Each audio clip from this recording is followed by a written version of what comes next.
Welcome to Living-Spinoza. My name is Louis Almeida. I represent Living-Spinoza, a study and work group. We study Spinoza and Gurjieff.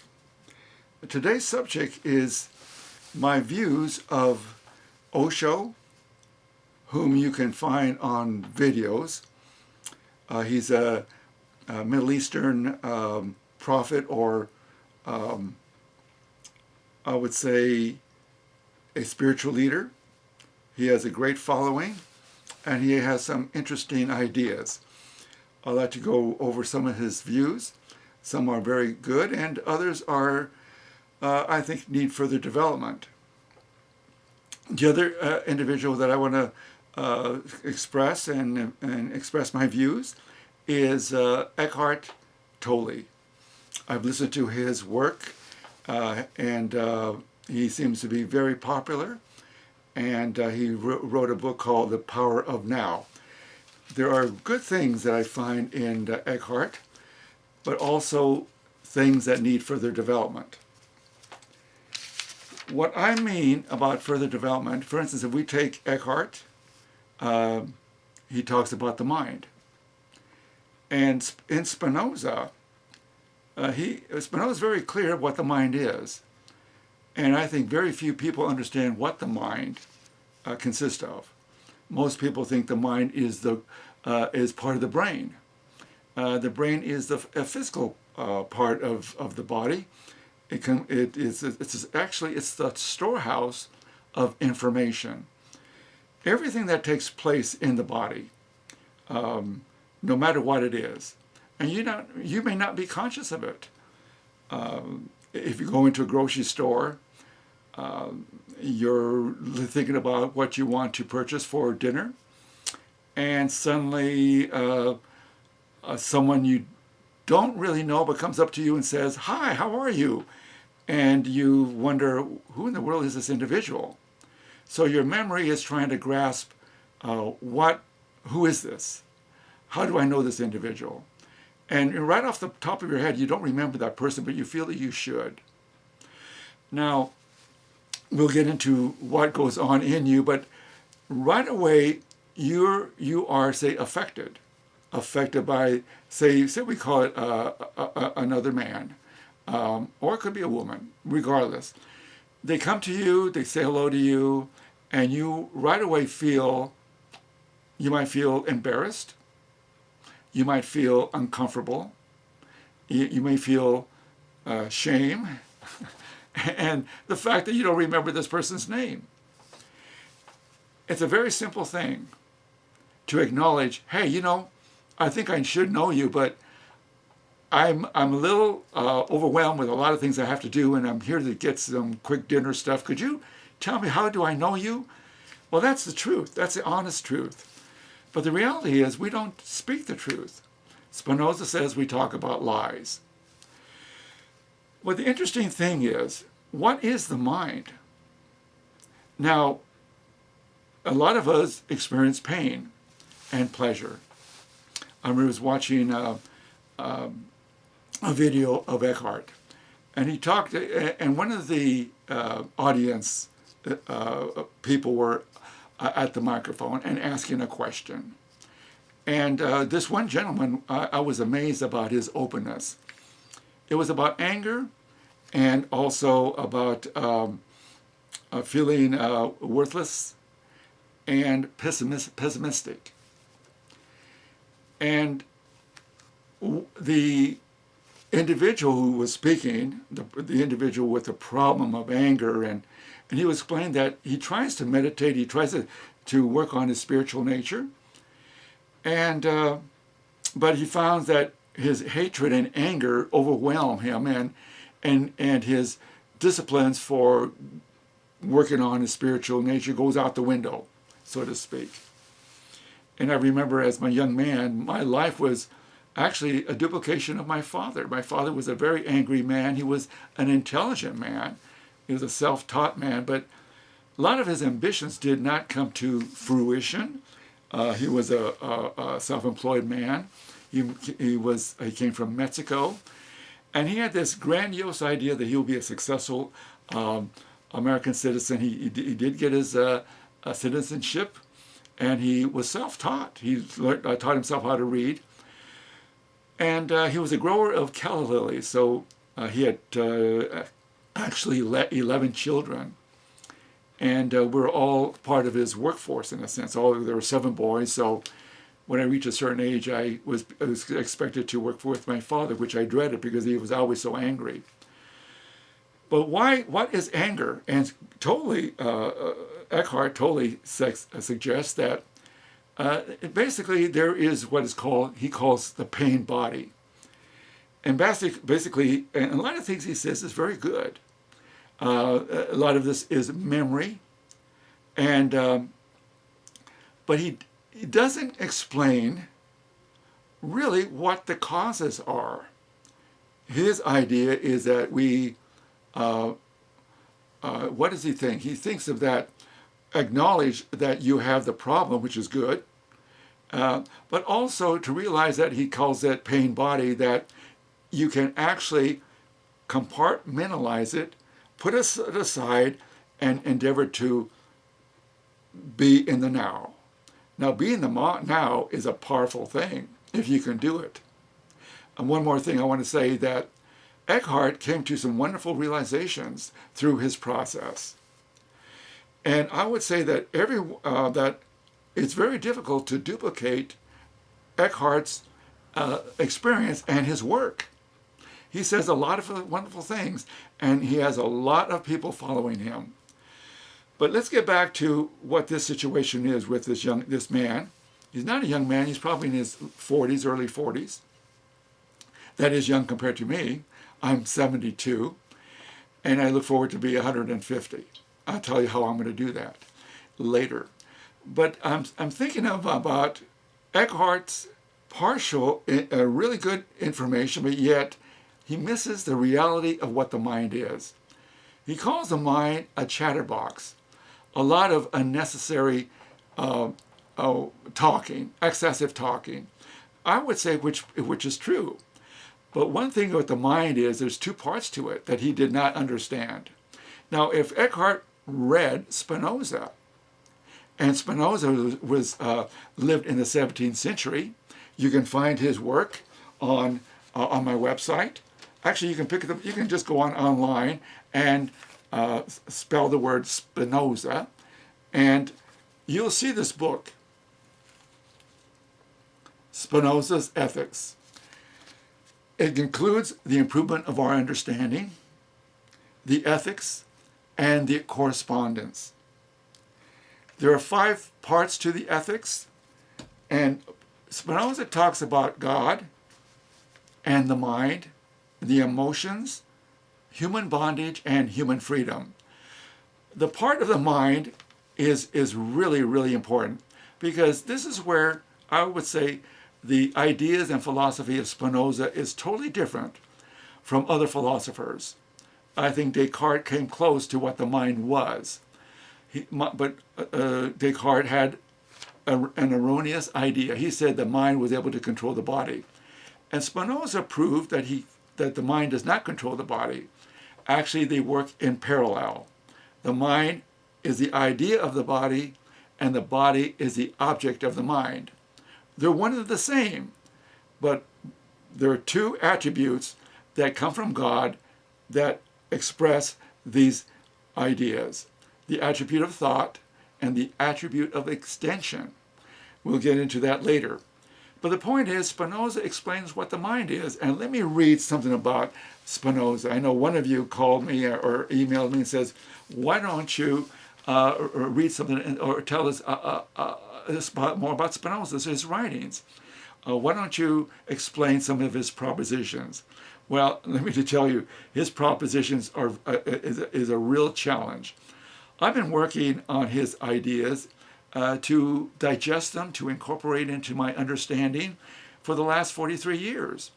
I was fortunate when I met my teacher when I was 30 years old, and that was, going on 42 years ago.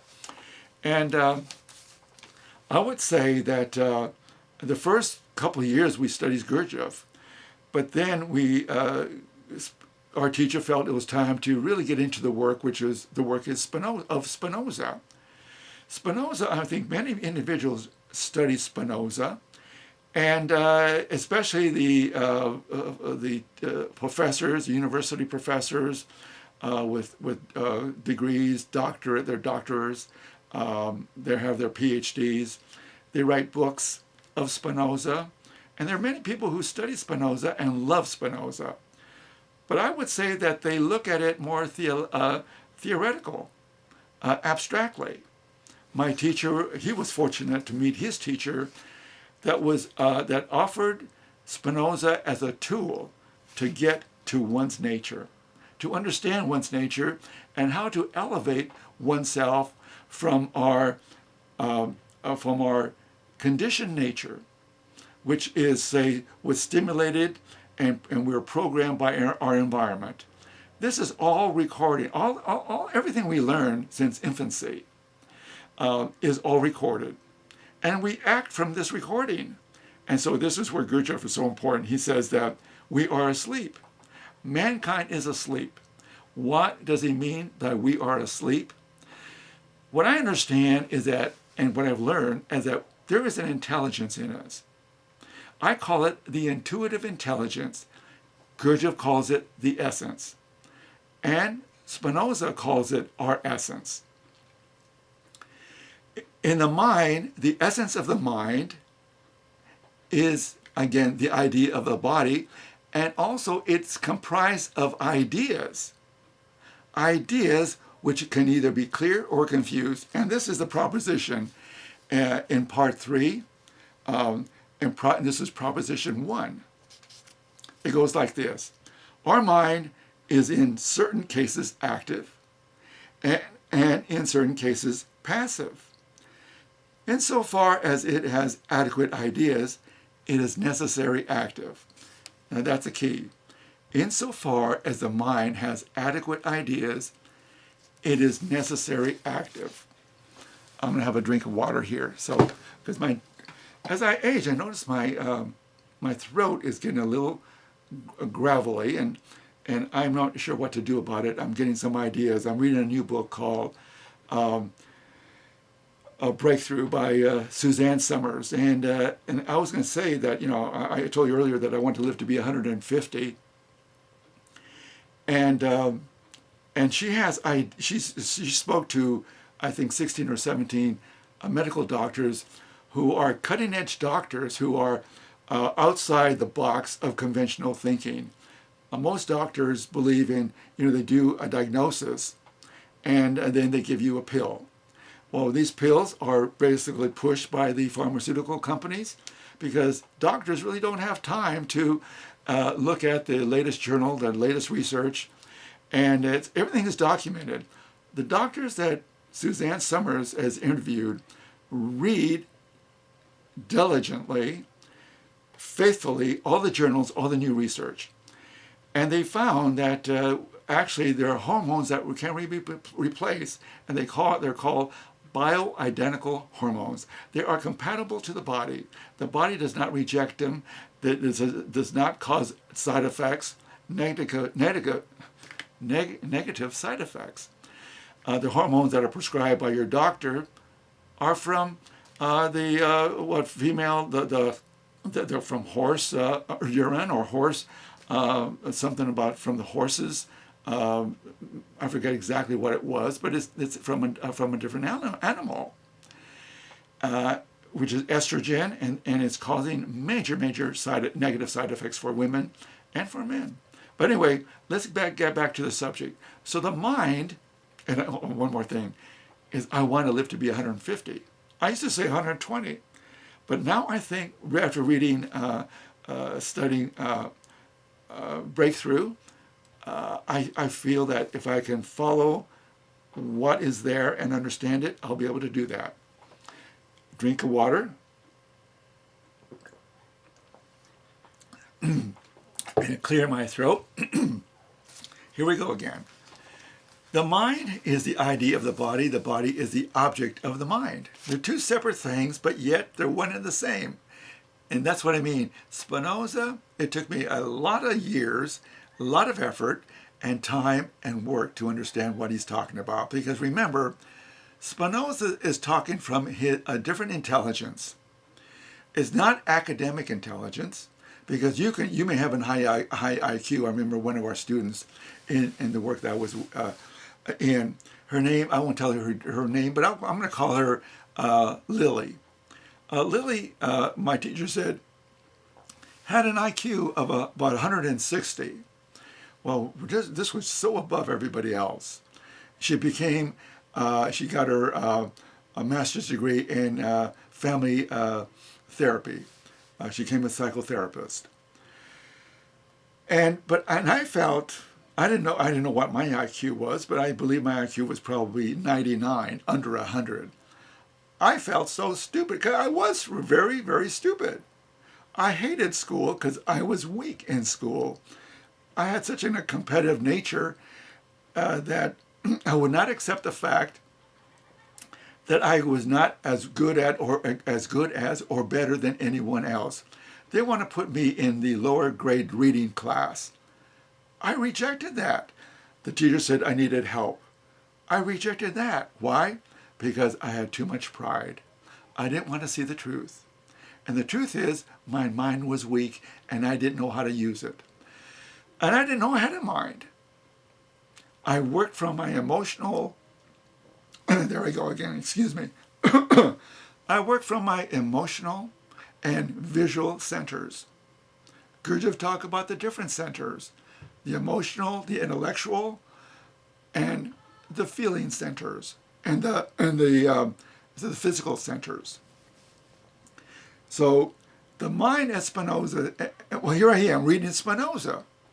How did that happen? And that's why I think Spinoza is absolutely the way to find our true being and develop our intelligence.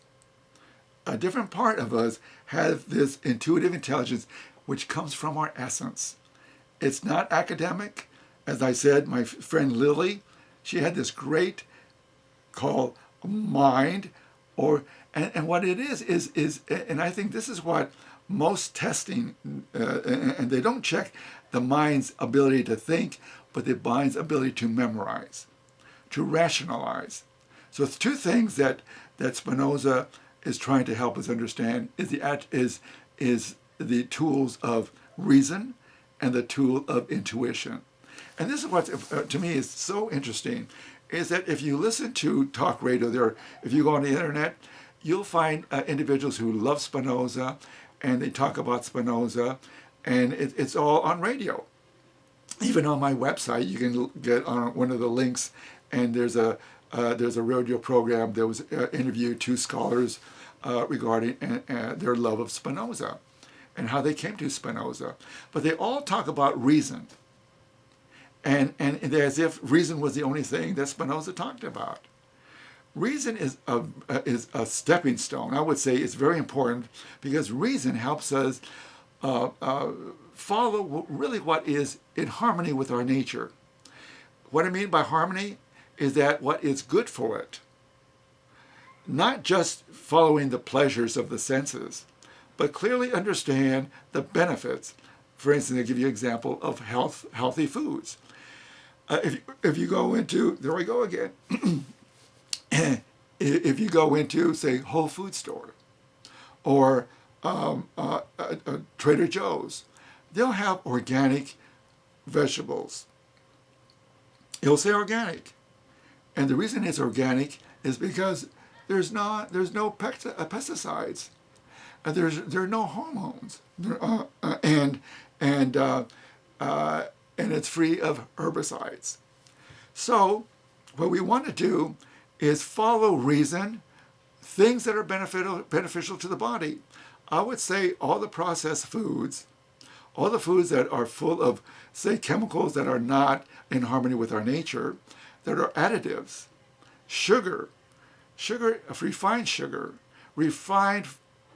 wheat, refined products, is what is causing diseases in mankind. So what does reason do? Reason helps us to discern what is good and what is not so good. So we want to follow the best.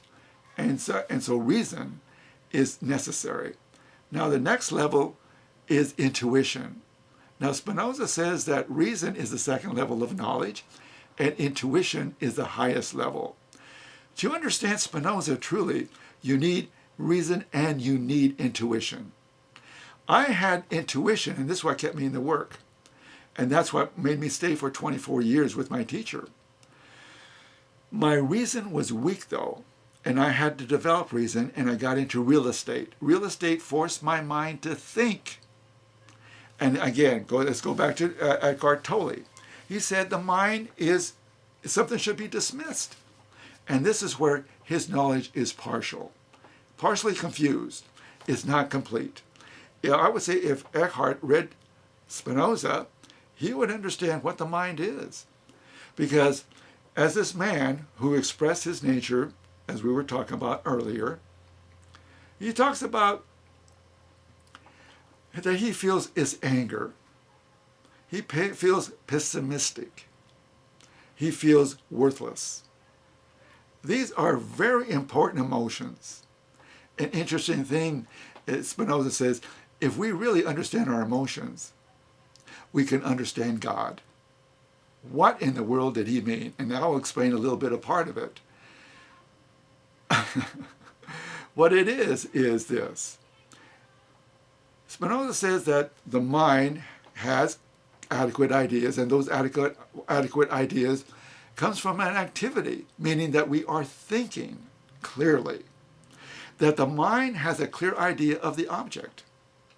For instance, if you have an idea of an orange, you know that an orange can be opened up and peeled, and there's fruit inside. That's an idea. That's a clear idea. You know that fruit has a lot of, it's probably 90% water, full of pure water, and has its vitamin C, has multivitamins in it, and has what are called phytochemicals in it, or phytochemicals, which are, science doesn't even know what they are, because there are thousands of them that are not yet discovered. And this is why science cannot duplicate nature. Science, and this is where the ego of scientists become, say, abstract. They're not in reality. So let's take a look again at the proposition here. And we're talking about this man because I'm not going to go away away. I'm going to go back to this gentleman who talked about his feelings of and depression. It goes along with it, and we all experience this: anger, pessimism, worthlessness, and depression. How do they come up? And I would say the reason they come up is because we are confused. And what is the confusion? Again, the second part of this proposition is, and insofar, let me find it, as it has inadequate ideas, that is, the mind has inadequate ideas, it is necessary passive. And Spinoza talks about necessary. What is necessary? And he says in the proof, in every human mind, there are some adequate ideas and some ideas that are fragmentary and confused. That's all I'm going to read right now. What the confused part he talks about is that we only see partially. As if example, if we are looking in a telescope, say your mind is like a telescope, and the telescope has a lot of scratches, it's dirty, it's full of debris. And we really can't look through the lens. We see only partially. But if we take a cloth, and we take this cloth, say, and we polish the lens, and we clean the lens, we begin to see clearly. We begin to see through the microscope, and we look at the microbes, the bacteria. They're moving. They're alive, or they're dead. The point is, with a clear lens, we can see. And this is what I found with Spinoza. Spinoza helps us clear our lenses. I have lenses. Without these lenses, I cannot see very well. I have what is called astigmatism, and it gets worse as I age. There's some people believe that you can reverse it, but I'll let you know really how. But with these lenses, I can see very well. And I there I have tri lenses, trifocals. I have for distance, for computer, and for reading. So I remember the first time I tried these lenses, it made me sick because I had bifocals before, but I couldn't read in what was in front of me. I had to have 3 pairs of glasses, which is ridiculous. It took me at least 2 or 3 months to get used to, adjusted. What was going on? My brain and my body had to adjust to it. There was a confusion in the body. The brain was trying to computerize or adjust itself. And there was an idea in the mind about this whole process. If we look at the emotions of anger, in Spinoza, is very clear. Spinoza talks about anger. Basically, anger is within us. There might be, say, the object. Say, for instance, this person, say you're in the grocery store again, and you're in line, and somebody behind, and there's a big line, and you're waiting, and you're in a hurry. You're a real estate agent. I was a real estate agent. And you're looking for some supplies for your open house. Say, this is another topic, though, another subject. And you're rushing, and you're running late. Your open house is at, say, 12 o'clock, and it's 11:30. You should have been there. Your flags and directional signs should be up already, but you're running late. You have a tendency to be late. This lady in front of you is slow, and you're funny behind that lady who is taking all her stuff out, and she cannot operate the little mechanism that wants your credit card. She doesn't know how to use it, and now you're getting frustrated. You're getting angry. We all have been there. I can get angry thinking about it. But the point is, the anger that we experience is a confusion. What is the confusion? We believe, first of all, the key is we believe that the woman in front of you, or it could be a man, sorry ladies, it could be a man, whoever it is acting out of necessity. She does not have free will. Just like you, being late, being behind, you're the real estate agent, you're running late, you have a tendency to run late. There's a whole story in that. You're rushing, and when you go to the store, you're in hope and an imagination that you're going to go through and quickly get your products and run off. Not realizing, forgetting that this was probably a holiday and everybody's at the store. And now you're frustrated, you're angry, because the real issue is you weren't prepared. Your power of how to organize your life is weak. And now you're lashing out at this person in front of you, male, or let's call it a man, for you ladies. A man. He's a man who is confused about how to work. He's an elderly man, elderly, doesn't know how to work, so he needs help from the cashier person. And so now your frustration is justified. What in the world? Doesn't he know? How stupid! And there we get angry, is it increased? Anger, it comes from, again, our confusion. We do not see the necessity in the nature of things. We only see partially. Our microscope is dirty. If we clean it, we can understand that if we take the time, we can see the elements. And when we see elements, we see clearly from our thinking mind. See, again, there are 2 parts to the mind. The thinking mind, which I call the active mind. Eckhart Tolle call it all in one. He calls the whole mind as the thinking chatterbox, who has a lot of confusion, who has a lot of complaints. That's not what I'm talking about. That it does exist, and he's right. That's part of the mind that is confused. And I would say that part of the mind comes from also the first level of knowledge. It also is part of what I call personality and ego, because it's all part of the memory. That's the chatterbox that Eckhart is talking about, but Eckhart does not talk about the active, essential mind, which I would say is the mind of God that works in us. Because the mind of God comes from his attribute, thought. We are a part of that, the active part of the mind. So if we go back to ourselves and begin to think rationally with reason, not out of should, not out of judgment, but with a certain patience and with time. Of course, you don't have time at the grocery store. That's ridiculous. But I would say, if you were working with me, we would learn how to take this experience and break it down. And what we would do, we'd call it factualizing. We would break it down and we would study it, factualizing. We'll put it on paper. I would say over the years, I must have at least 100 journals from when I started the work, probably over 100.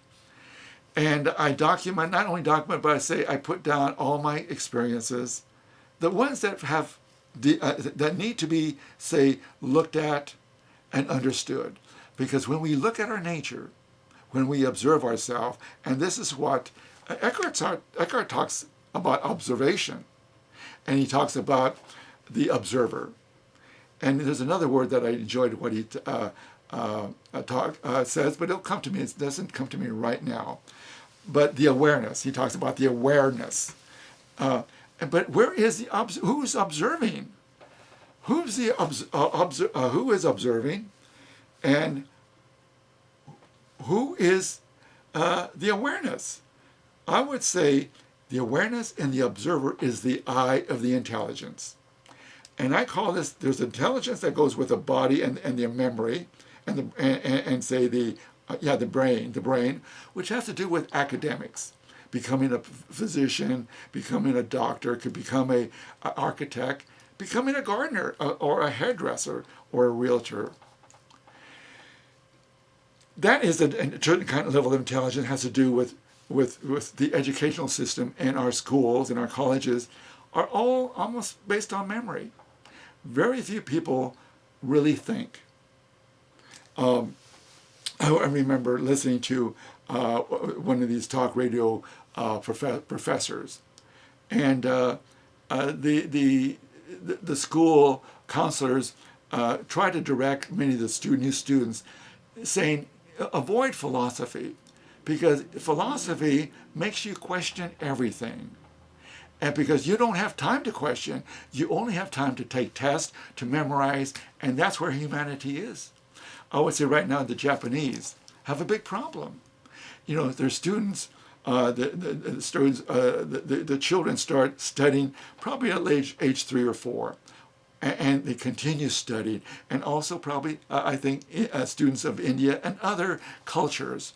Why do they study so hard? Because they realize and they know if you have a high education, if you have a doctor's degree, you make money. So money is a motivating factor in a lot of these so-called educational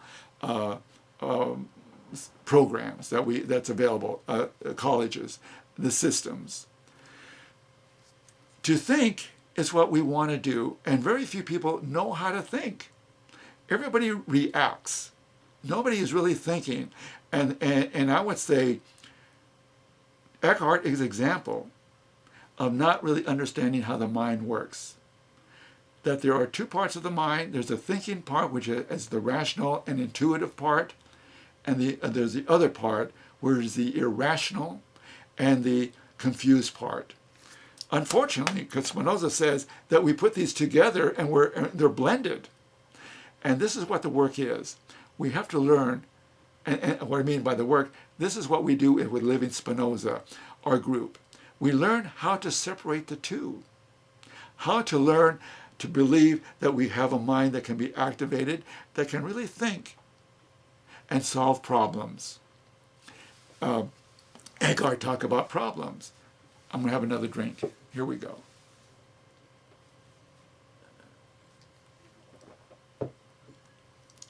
He said, you know, you don't want problems. Problems are to be avoided. Problem is for the confused thinking. Well, I would say problems are good. I have a different view of problem. If you have a flat tire, you have a problem. What do? You either scream and yell, I have a flat tire, why do I have a flat tire? Or, fortunately, you have a cell phone. You call AAA. However, you have to be a AAA member. Or maybe your insurance allows you to be able to call for help. If you don't have those two, then your bill is going to be quite a bit, and it's going to be a lot of time. But there's the problem. Say you have you're going to have a party, a birthday party for one of your children, and you want to create. It's his first birthday or her first birthday, and so you want. Who do you invite? How many people? What are you going to have? You can be frantic, or you can look at it as a problem. How do I systematically think about all the elements that are involved? Take pen and paper and write down all the elements that are involved. And you might think, well, that requires too much work, too much thinking. What happens if you don't do that? You act impulsively. You overbuy, you overinvite, you're frantic, you're worried, you're in fear and doubt. When you rationalize and think with the active mind, you're more at peace. The wonderful thing I like about Eckhart is he talks about being in the now. Like I said, there's a lot of good things in Eckhart Tolle's his teachings. And it's interesting that he has a tremendous following.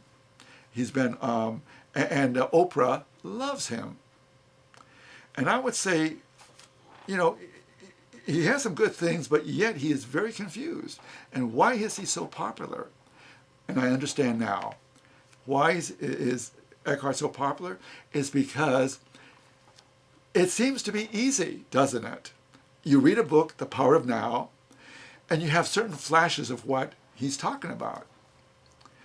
And one thing that Eckhart talks about is that the cosmos, evolution, is progressing, and that mankind is going to progress at a new level. And I would say that this is nonsense. Why? Because human nature, basically, I would say scientifically, has evolved from the Stone Age to the computer age, to the age of microbiology. Great advances in the sciences, but very little advancement, if any, in human nature. I would say human nature has not really evolved. He still has the same emotions. If you were a pharaoh, some people believe that in reincarnation they're probably a pharaoh. Everybody believes that they're someone special. That's interesting. But anyway, the point is that I just lost my train of thought. Let me get my focus here now. The point is that we are wanting to be in the moment. And how can we be in the moment? We might have an experience. How can we duplicate that? I would say that when we study our nature, the way we do at Living-Spinoza, and the way I learned, because what I do is not theory. I have many of you want to email me, want to have kind of email conversations. That is not good enough. And also, some of you believe that this is free. An interesting thing, when I was a student, and this was in the 70s and 80s, when I was giving my teacher, I would say $350 a month. That was 20 years ago, 30 years ago. And I asked students to give $25 or $50 for a month's work of it seems astronomical. It seems to them unheard of. A lot of people believe this should be free. That the spiritual life of an individual should be a given. An interesting thing is, Eckhart quotes Jesus. But Jesus said something very important. He says, the road to self-destruction is very wide. However, the road to reality and salvation is narrow. And few will take part of. I'll say only a few. And it's interesting that Eckhart has all these following. He's making millions of dollars from selling his books. He's writing more books, which are duplicates of the first one. And I'm sure he's demanding certain money for his TV work. That's okay. That's money. The point is, there's so many people attracted to his work. Why? Because it doesn't require work. People expect things to change.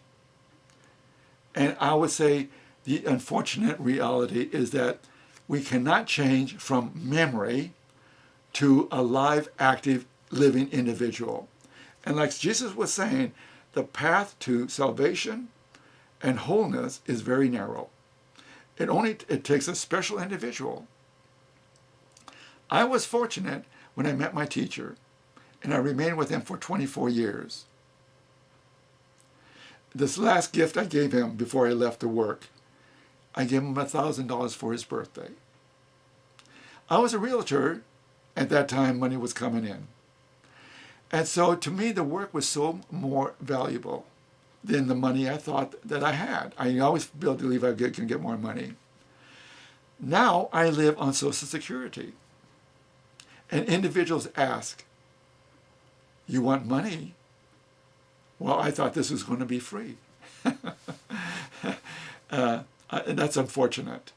And Gurjieff said very importantly that an individual who is not successful in life, meaning they have a job, they're taking care of themselves. If they're not successful in life, they'll be unsuccessful and they'll be weak in the work. You had to have some strength to be able to deal with life. Gurjieff says the important thing, that we need to be awakened. What is awakening? And Gurjieff talked about awakening. He called the awareness, being open to be in the now. But who is that being in the now? And that's where I come in. I would say that if you want to understand Eckhart, and this is why I understand Eckhart, I see both sides of him clearly, probably more than he understands himself, because of all the work I do. My work is not textbook knowledge. It's just not reading Spinoza. It's incorporating Spinoza's philosophy within my nature. I understand where anger comes from, and anger comes from within. It's how we look. Our expectations are not met. My father had great expectations of being a successful businessman, a grower of calla lilies, money with abundance of money. Then he could go to Mexico and brag about his stature, his accomplishments. But he never succeeded. And his failure was frustrating. And he took out his frustration and anger towards his family. And consequently, all of us had these deep feelings of inferiority. And the men, there were 7 boys, had a tremendous anger of worthlessness. And that's why I would say that the problems we have are within us. And if we look at them and learn how to study them, we can begin to free ourselves from them. And this freedom can only come from an activity of thinking, clearly thinking. And we don't dismiss the mind. We don't throw the baby with the bathwash. I think I said that correctly. But we begin to understand, and this is the key. We want to understand. More water.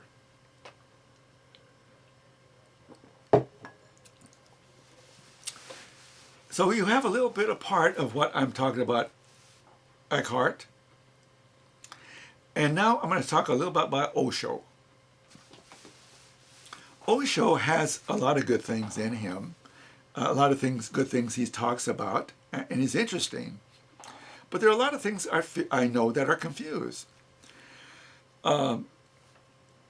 He talks about Gurjieff. Some of you have found my website by Osho's recommendation. Osho loves Gurjieff. He studied all his work. But it's interesting. If he really understood Gurjieff, he would talk more about mankind being asleep and how to awaken. And the important fact about Gurjieff, he said that you need a group and a leader who knows the way. An individual, a leader who's been there before. If you read my material, if you're studying, and many of you watch my videos and really enjoy them. And I really appreciate your saying that and saying thank you. And I really thank you for your feedback. A group is so necessary to learn how to study. By ourselves, it's so easy to lie. I was hoping to have a study with a student in Bosnia. I get people from all over the world because that's a wonderful thing about the internet. I currently have someone email me from Canada. I get calls from Germany, from Spain, from Bosnia, and I have a student in New York. I did have a student from Guatemala. But so we can study online, Skype, and webcam. I was working with a student, his name is Steve, from Amsterdam. And would you believe he lived right down the street from the not too far, I wouldn't say the down the street, right, not too far from the statue of Spinoza. And he never really heard of Spinoza, but he heard of Gurjieff, and that's how he found me. And we were having conversations, and he's moving to Australia. But it seems like everybody has a money problem. And this young lady from Bosnia, she seems to have a very, very strong intelligence. I mean, very, very important intelligence. Very interested in Spinoza. But she does not want a group, and she does not want me as a leader to teach her. She does not value another individual may have information that could help. And this is another thing. Buffers is what Gurjieff talks about. The reality of buffers. Buffers keeps us from seeing the truth. What is a buffer? In Gurjieff's time, and you probably see these on railroad cars, that there's these big paddings. And also if you look at these big, say, trucks that you see on the highways, when they have these big containers, and these trucks have what they call padding on their flatbed on the end of them, because when they back up into, say, to the garages to unload their cargo, they have to soften the impact. Buffers soften the impact. In some instances, totally dismiss any impact. And what are we talking about impact? The impact that is in our emotions. If we feel pain, we go to a doctor. I feel anxiety. I feel so anxious. I feel depressed. I go to the doctor. What does he do? Oh, you feel depressed? You feel anxiety? Here's a pill. And then we find out, well, the pill makes us feel so weird. But some people say, I got to take this pill, I can't handle life. I would say frustration can be understood. Now, if you have a chemical imbalance, and this is what's unfortunate, the food that we eat cause what is called toxins. And as we get older, our body can no longer manufacture hormones, male hormones and female hormones. The older we get, the less hormones we get that are created. And especially women, when they get into their 30s, 40s, and 50s, and 60s, unbelievable emotional swings. Many of you have these emotional swings. And if you read, I'm going to get off the subject for a moment, if you read Breakthrough by Susan Summers, you'll understand what the problems are, why you are depressed, why you're so sweaty, why you have these hot flashes, and why you're not, and why you have inflammation, why you hurt. If you understand that, and if you have a friend who has that, if you read Breakthrough, you'll understand why and you'll know what to do. But if you're say the body has chemically balanced, these frustrations, this anxiety comes from expectations. For instance, as a realtor, I remember having anxiety attacks almost because I had expectation for an escrow to close. There was money waiting for me to close. And the problem of the seller and the buyer, there were new issues, new problems coming up. And I had expectations that the closing should be a certain date. The buyer had expectations and the seller had expectations. So everybody had expectations. My job is to say, suppress or say not show my expectations, and be, say, the neutral person. And that I became very good at. I was able to do that and understand that I was in expectations, and also I was also able to lessen the power of the anxiety. But it was work, and the work of Spinoza helped me become more efficient with the use of reason, and to learn how to rationalize and to think clearly. Because when a buyer is emotional and the seller is emotional, you yourself have to be neutral and how to bring the emotions at a comfortable level where the problems can be solved. A realtor basically solves problems. And this is what I was talking about, problems. The active mind, the thinking mind, not the memory mind, which is what Eckhart talks about. The thinking mind, what Spinoza talks about, loves to work on problems because it increases its understanding and its power, the power to think. I remember my aha experience as a child. I had problems with learning about, say, math, even say multiplication. And I remember when I finally understood 6 times 6, say, is 36. When I got the concept, I said, aha. And that aha is the understanding the mind knows. And this is what we want to do. We want to come to knowing. Knowing it could be direct intuition. Knowing could also come to clarity of thinking. The idea of the mind corresponds to the reality that exists. And this is where the difference between, say, the mind and the imagination. The imagination is, if it's uncontrollable, if it's uncontrolled, plays a lot of part of our confusion. Imagination is this. Some people believe that they exaggerate their powers. Oh, I can do that. I remember my teacher said he believed that he was the fastest boy alive until he went to school. And he raced and he realized that he wasn't the fastest.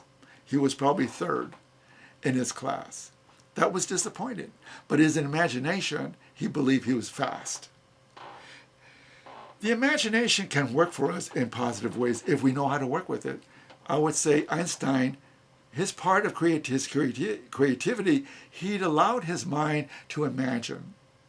But he didn't live in imagination. He didn't take it to abstraction, maybe a little bit, but he learned how to think. And this is why why Einstein said, "My God is the God of Spinoza."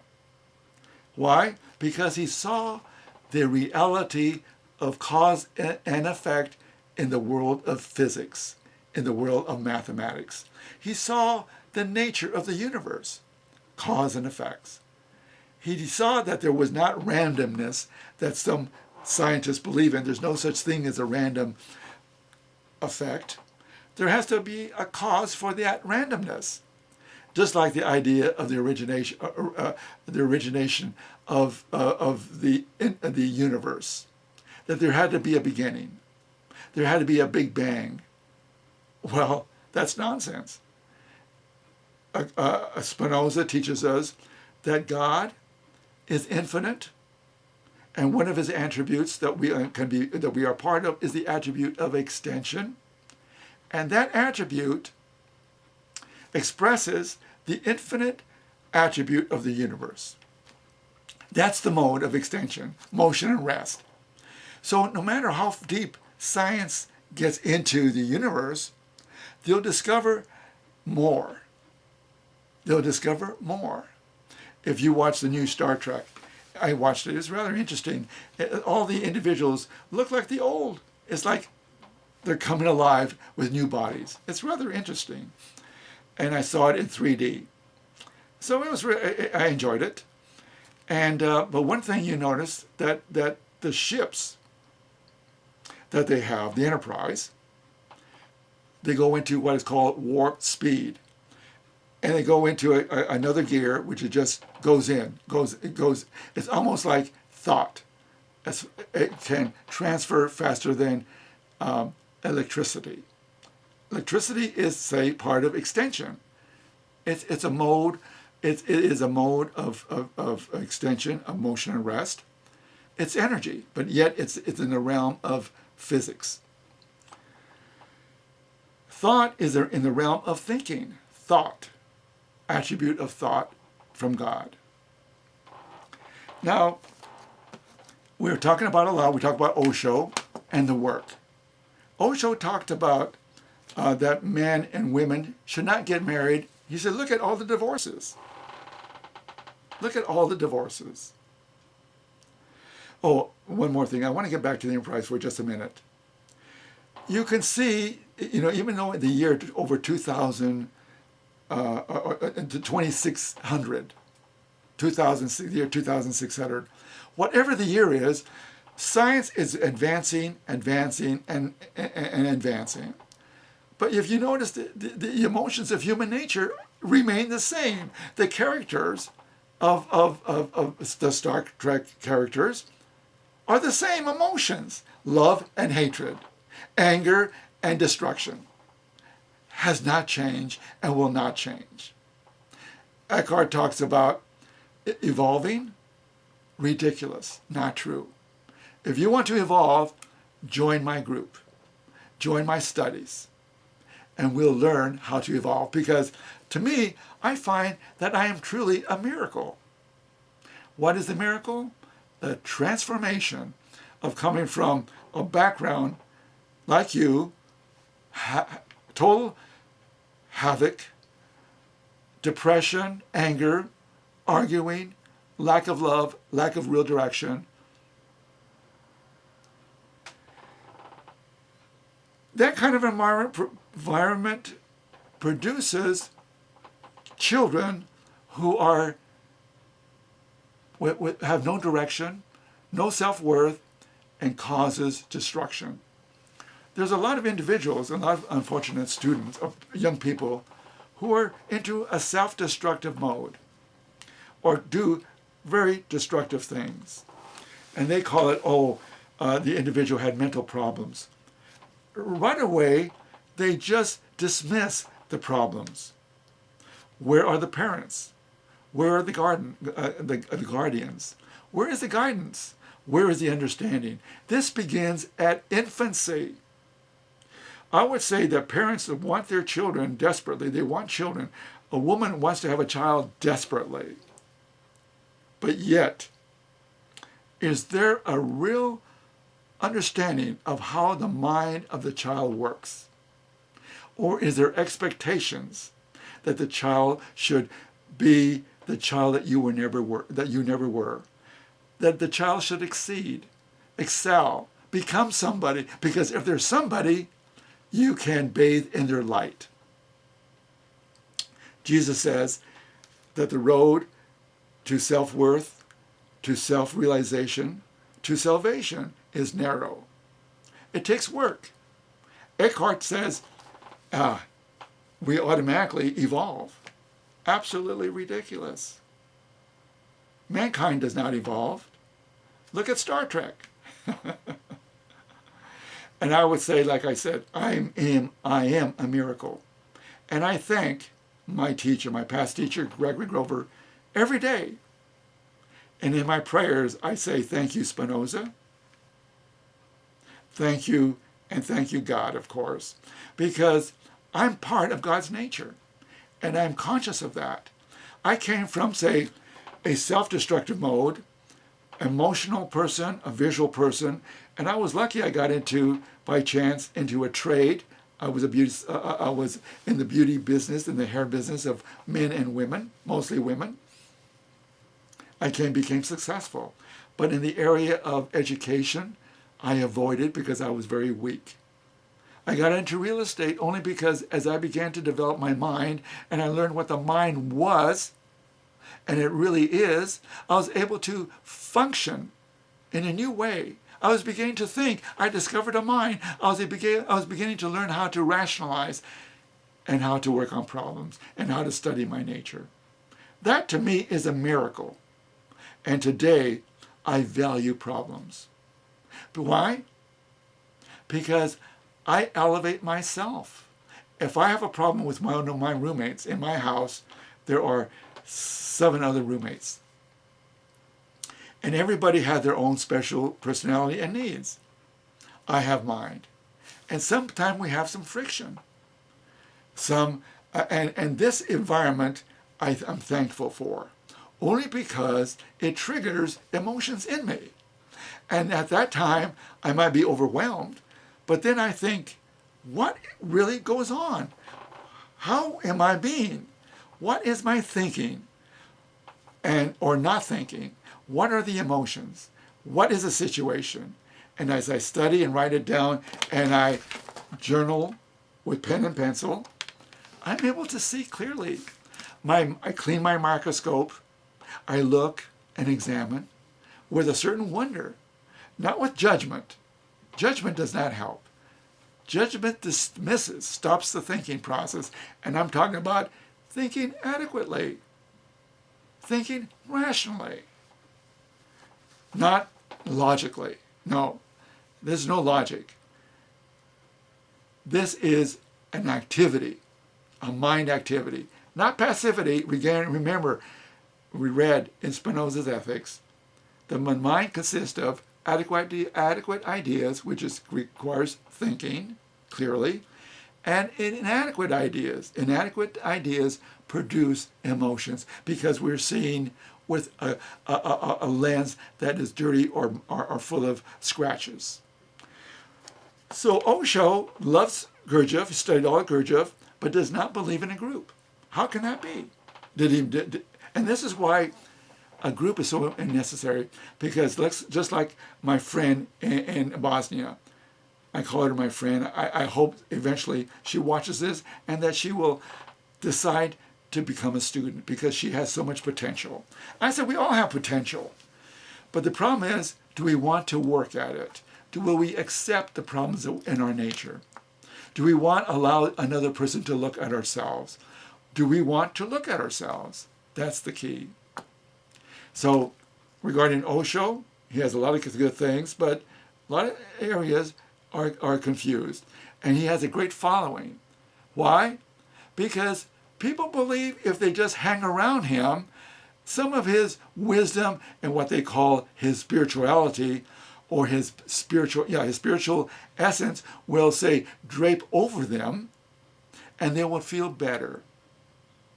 No, to feel fulfilled, to feel adequate, to feel self-worth and self-approval comes from real work within ourselves. And this is what I want to explain if you give me an opportunity. Email me with your desire or your question. And maybe you want to become a student. My fees are very nominal.